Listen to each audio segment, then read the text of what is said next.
Bakit natin isinuko ang isang kapwang Pilipino? Kung ang iyong kapatid ay inuusig, ipapasa mo ba sa kamay ng iba?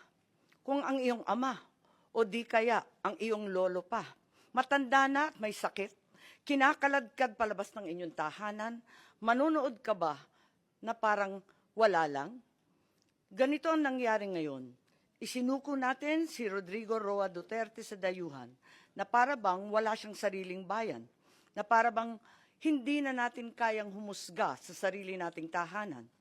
Here we are watching as a fellow Filipino, a leader, a father, a grandfather, a man who served this country is taken not by his own people, but by outsiders who claim the right to judge him. Sabi nila, batas ang dapat manaig.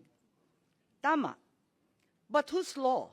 Ours or theirs? Since when did the Philippines become a province of The Hague? Kung kaya nilo itong gawin sa isang dating pangulo, sino na lang ang susunod? If they can march into our house and take one of our own, what stops them from doing it again and again? To you, to me, to any of us.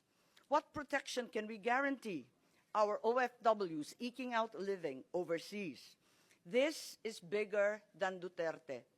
This is about our dignity as Filipinos.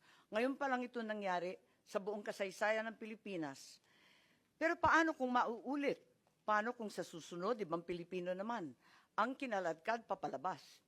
The Senate will seek answers, and if there is indeed wrongdoing, we will make certain to put up safeguards so this never happens again.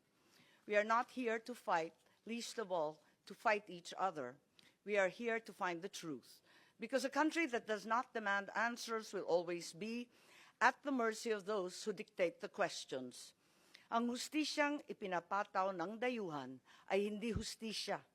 Ito ay pang-aalipin. Ito ay pagkontrol. At mga kababayan ko, hindi tayo alipin. Tayo ay Pilipino. At kung Pilipino ka, hindi mo kailanman isusuko ang iyong kapwang Pilipino. Hindi mo isusuko ang iyong pagiging Pilipino.